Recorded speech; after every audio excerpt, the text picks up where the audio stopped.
سورہ الدخان، اس کی ابتدائی 6 آیات میں نے تلاوت کی ہیں۔ اللہ رب العزت ان آیت کریمہ میں ارشاد فرما رہے ہیں، حامیم والکتاب المبین، قسم ہے اس وضاحت والی کتاب کی، انا انزلناہ فی لیلۃ مبارکۃ، یقیناً ہم نے اسے بابرکت رات میں اتارا ہے، انا کنا منذرین، بے شک ہم ڈرانے والے ہیں، فیہا یفرق کل امر حکیم، اسی رات میں ہر ایک مضبوط کام کا فیصلہ کیا جاتا ہے، امرا من عندنا، ہمارے پاس سے حکم ہو کر، انا کنا مرسلین، ہم ہی ہیں رسول بنا کر بھیجنے والے، رحمتا من ربک، آپ کے رب کی مہربانی سے، انہ هو السمیع العلیم، وہی سننے والا خوب جاننے والا ہے۔ حضرات، مذہبی تقریبات 2 قسم کی ہوتی ہیں۔ ایک وہ تقریب ہوتی ہے جس کی بنیاد اللہ کی کتاب اور رسول اللہ صلی اللہ علیہ وسلم کی سنت میں موجود ہوتی ہے، جس کی دلیل کتاب و سنت میں موجود ہوتی ہے، جیسے عید الفطر ہے، عید الاضحیٰ ہے، ان کے دلائل قرآن و سنت کے اندر موجود ہیں۔ کچھ مذہبی تقریبات ایسی ہیں جن کی اصل، ان کی بنیاد قرآن و سنت میں موجود نہیں، جیسے عید میلاد النبی ہے اور جیسے شب برات ہے، ان کی کوئی دلیل قرآن و سنت کے اندر موجود نہیں ہے۔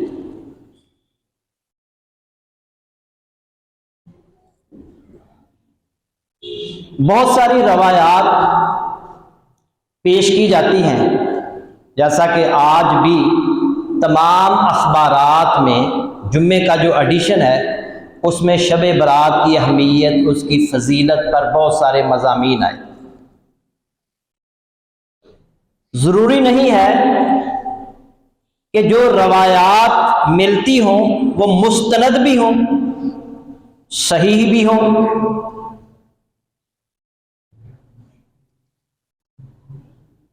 بہت ساری روایات ایسی ہیں جو موضوع ہیں، من گڑت ہیں، ضعیف ہیں، اور ان کا سہارا لے کر اس رات کی، شب برات کی فضیلت بیان کی جاتی ہے۔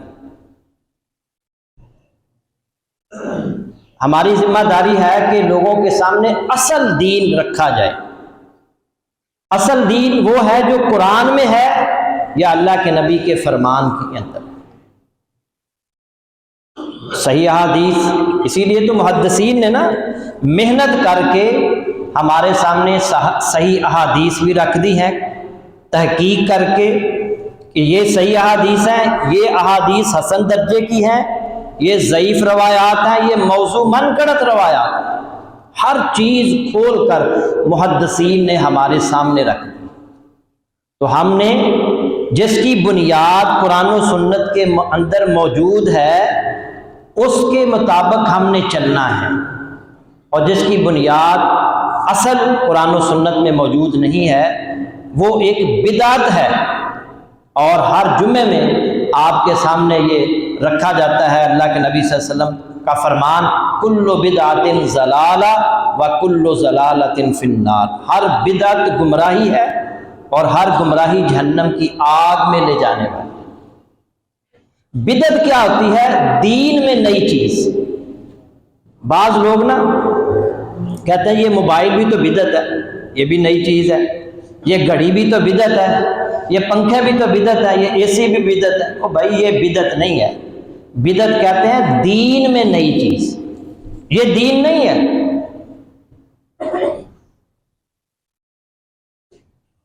یہ جو شعبان کا مہینہ ہے، اس کی اہمیت اور فضیلت بھی احادیث کے اندر موجود ہے، جو صحیح احادیث ہیں۔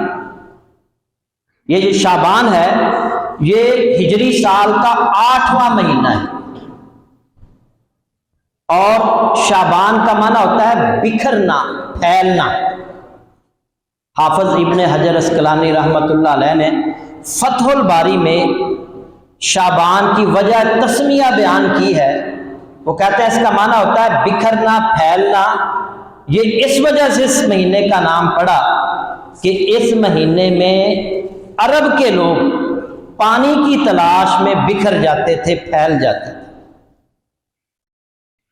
اور دوسرا وہ کہتے ہیں کہ یہ رجب کے بعد شعبان ہے، اور رجب جو مہینہ ہے وہ حرمت والا مہینہ ہے۔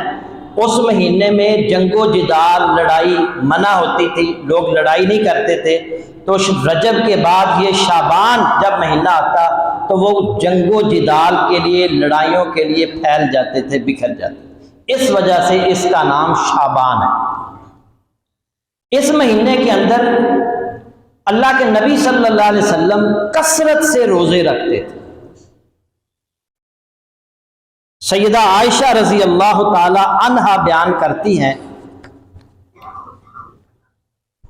ابو داؤد شریف میں یہ حدیث موجود ہے، کان احب الشہور الی رسول اللہ صلی اللہ علیہ وسلم ان یصومہ شعبان۔ رسول اللہ صلی اللہ علیہ وسلم کو روزوں کے لیے سب سے محبوب مہینہ شعبان تھا۔ ثم یصلہ برمضان، پھر اس کے بعد آپ رمضان کے روزے رکھتے۔ رمضان کے بعد محبوب مہینہ جس میں آپ نفلی روزے کثرت سے رکھتے تھے وہ شعبان کا مہینہ۔ اور دوسری روایت میں آتا ہے جو ترمذی کے اندر موجود ہے، سیدہ عائشہ رضی اللہ تعالی عنہا ہی اس حدیث کے راوی ہیں، وہ بیان کرتی ہیں کہ میں نے نبی کریم صلی اللہ علیہ وسلم کو شعبان سے زیادہ کسی مہینے میں روزے رکھتے ہوئے نہیں دیکھا، بل کان یصومہ کلہ، بلکہ آپ پورا مہینہ روزہ رکھتے، پورا مہینہ، چند دنوں کے سوا آپ پورا مہینہ شعبان کا روزہ رکھتے۔ اور ام سلمہ رضی اللہ تعالی عنہا بیان کرتی ہیں، ما رأیت النبی صلی اللہ علیہ وسلم یصوم شہرین متتابعین الا شعبان و رمضان۔ یہ روایت بھی ترمذی کے اندر موجود ہے کہ میں نے نبی کریم صلی اللہ علیہ وسلم کو 2 مہینے مسلسل روزے رکھتے ہوئے نہیں دیکھا سوائے شعبان کے اور رمضان۔ مسلسل 2 مہینے روزے رکھتے۔ اور یہ بھی یاد رکھیں کہ اللہ کے نبی صلی اللہ علیہ وسلم نے شعبان کے مہینے میں کثرت سے روزے رکھنے کی حکمت بھی بیان فرمائی۔ سیدنا اسامہ بن زید رضی اللہ تعالی عنہ نے نبی صلی اللہ علیہ وسلم سے پوچھا، اے اللہ کے رسول، آپ شعبان کے مہینے میں اتنے روزے کیوں رکھتے ہیں؟ تو آپ نے فرمایا، ذاک شہر تغفل الناس فیہ عنہ بین رجب و رمضان، یہ وہ مہینہ ہے جس میں لوگ رجب اور رمضان کے درمیان روزے سے غافل ہو جاتے ہیں۔ وَهُوَ شَهْرٌ تُرْفَعُ فِيهِ الْأَعْمَالُ إِلَى رَبِّ الْعَالَمِينَ، حالانکہ اس مہینے میں اعمال رب العالمین کی طرف اوپر اٹھائے جاتے ہیں۔ اور وَأُحِبُّ أَن يُرْفَعَ عَمَلِي وَأَنَا صَائِمٌ، اور میں پسند کرتا ہوں کہ میرے اعمال روزے کی حالت سے اوپر اٹھائے۔ یعنی آپ اس مہینے میں کثرت سے روزے اس لیے رکھتے تھے کہ یہ وہ مہینہ ہے کہ جس میں اعمال اللہ کے حضور پیش کیے جاتے ہیں۔ اب یہ بھی احادیث کے اندر آتا ہے کہ ہر سوار کو اور جمعرات کو بھی اعمال پیش کیے جاتے ہیں، اور یہ بھی احادیث کے میں آتا ہے کہ ہر روز فجر کے وقت بھی اعمال پیش کیے جاتے ہیں اور عصر کے وقت بھی اعمال پیش کیے جاتے ہیں۔ ان احادیث میں تطبیق محدثین نے یہ بیان کی ہے کہ یہ جو شعبان کا مہینہ ہے اس میں سال بھر کے اعمال اللہ کے حضور پیش کیے جاتے ہیں، سال بھر کے اعمال۔ سالانہ جیسے رپورٹ تیار ہوتی ہے نا ہر آدمی کی، تو اللہ کے نبی صلی اللہ علیہ وسلم فرماتے ہیں کہ میں چاہتا ہوں کہ جب میرے اعمال اللہ کے حضور پیش ہوں تو میں روزہ رکھوں۔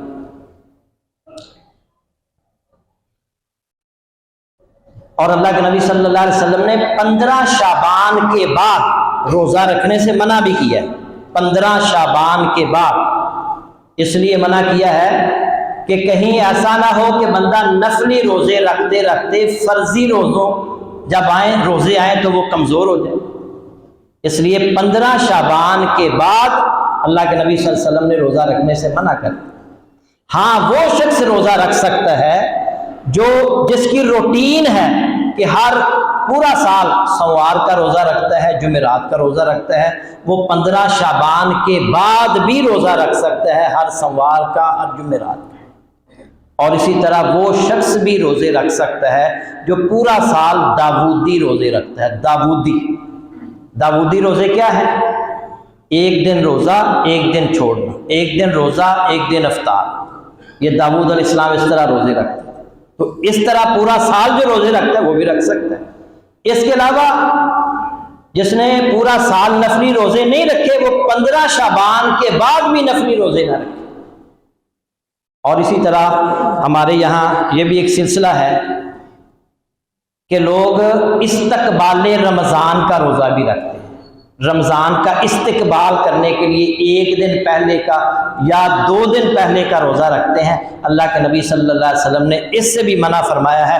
بخاری شریف کی حدیث ہے کہ لا یتقدمن احدکم رمضان بصوم یوم او یومین، تم میں سے کوئی رمضان سے 1 یا 2 دن پہلے روزے نہ رکھے، الا ان یکون رجل کان یصوم صومہ، مگر وہ شخص جو اس دن برابر روزے رکھتا تھا، فلیصم ذلک اليوم، تو وہ اس دن روزہ رکھ لے۔ یعنی جو مسلسل جس کی روٹین ہے وہ تو روزہ رکھ سکتا ہے، لیکن مثلا ایک بندہ سوار کا روزہ رکھتا ہے، جمعرات کا روزہ رکھتا ہے پورا سال، اب وہ رمضان فرض کریں منگل کو روزہ شروع ہو رہا ہے تو وہ سوموار کا روٹین کے ساتھ روزہ رکھ سکتا ہے، یا جمعے کو رمضان شروع ہو رہا ہے تو وہ جمعرات کا روزہ رکھ سکتا ہے کیونکہ اس کی روٹین ہے۔ اس کے علاوہ استقبال رمضان کا روزہ رکھنے کی اجازت نہیں۔ اب آتے ہیں یہ جو میں نے آیات پڑھی ہیں، ان آیات میں 4 باتیں اللہ تعالیٰ نے بیان کی ہیں۔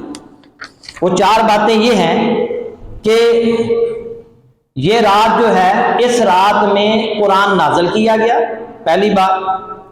دوسری بات اس میں رحمت کا نزول ہوتا ہے، اور تیسری بات اس میں تمام احکامات کے فیصلے کیے جاتے ہیں، اور چوتھی بات یہ ایک مبارک رات ہے۔ سورہ الدخان جو ہے نا یہ مکی سورت ہے، معراج سے پہلے نازل ہوئی،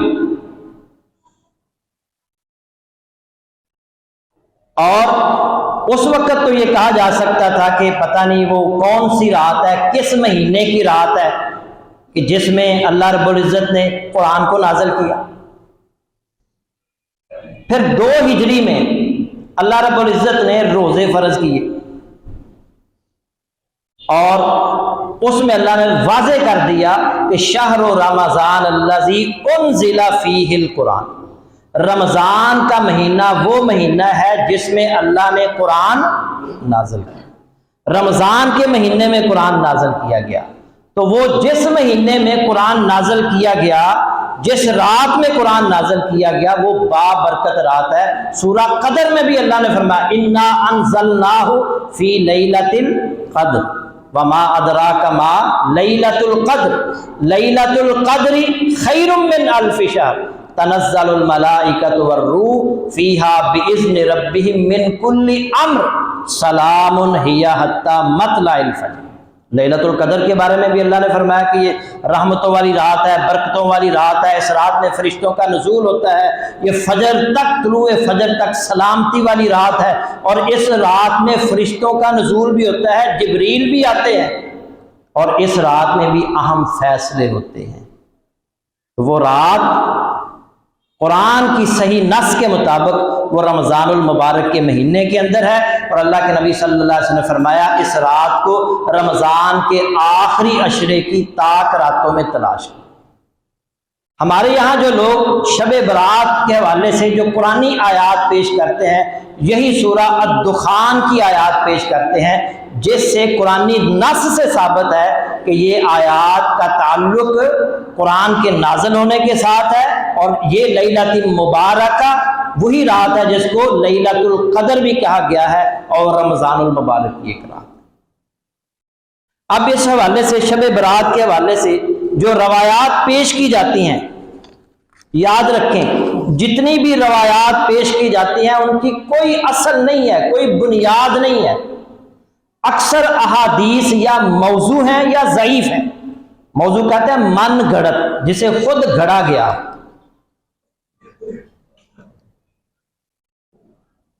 بعض کہتے ہیں جی کہ یہ جو شعبان کی 15ویں رات ہے، اللہ کے عرش کے نیچے ایک درخت ہے جس میں پتے، اس درخت کے جو پتے ہیں اس میں ہر انسان کا نام لکھا ہوتا ہے، اور وہ پتے جو جھڑ جاتے ہیں نا، جنہوں نے اگلے سال 15 شعبان تک مرنا ہوتا ہے ان کے وہ پتے جھڑ جاتے ہیں، جنہوں نے اگلے سال 15 شعبان تک پیدا ہونا ہوتا ہے ان کے پتے جو ہے نا وہ نکل آتے ہیں۔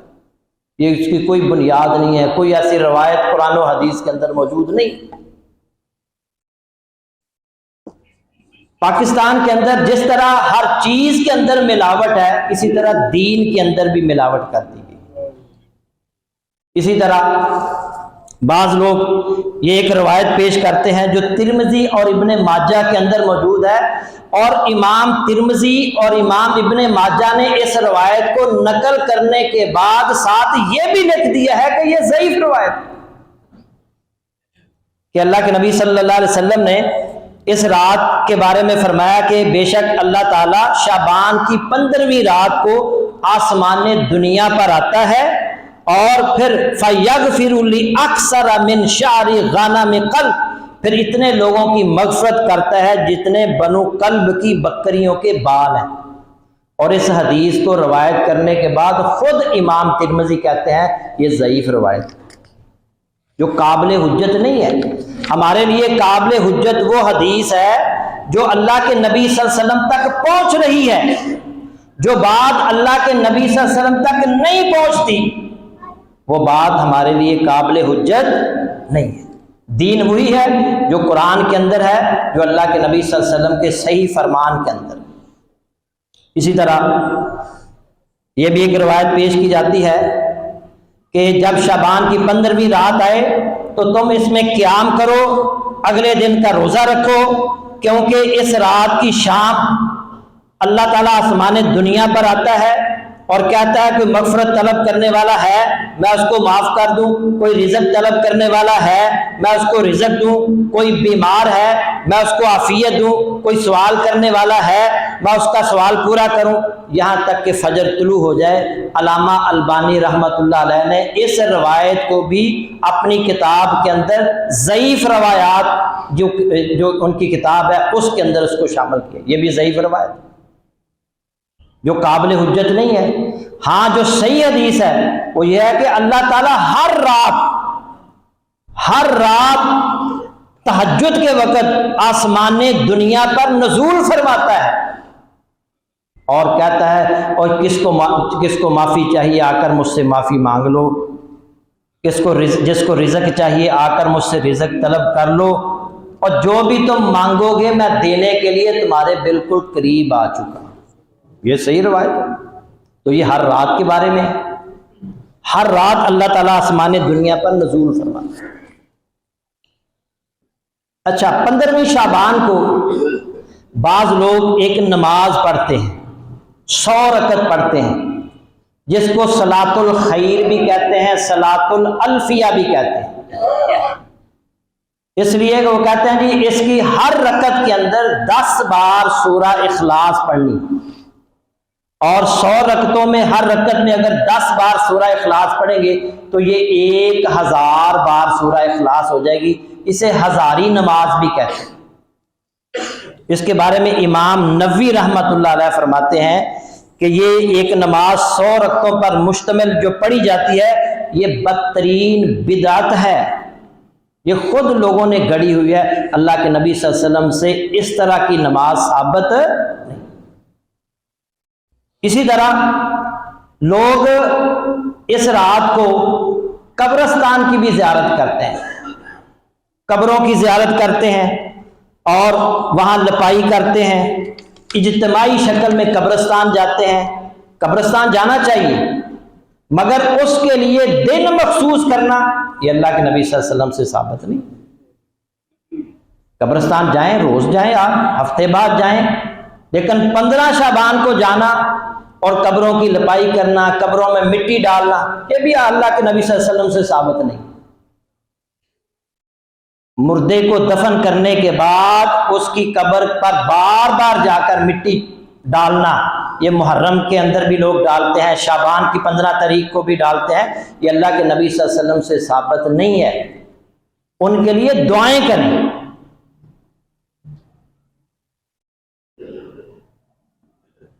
ابھی چند دن پہلے میں، عرب کے بہت بڑے عالم ہیں ابن عثیمین رحمت اللہ علیہ، فوت ہو چکے ہیں، وہ کہہ رہے تھے کہ تمہارا 10 اونٹ ذبح کر کے اپنے والدین کو اجر و ثواب کے لیے 10 اونٹ ذبح کر کے ان کا گوشت تقسیم کرنے سے بہتر ہے کہ اپنے والدین کے لیے بخشش کی دعا کرو۔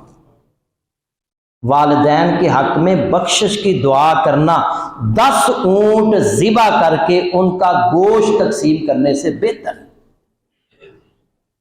تو میرے بھائیوں، والدین کے حق میں دعائیں مغفرت کرنی ہے۔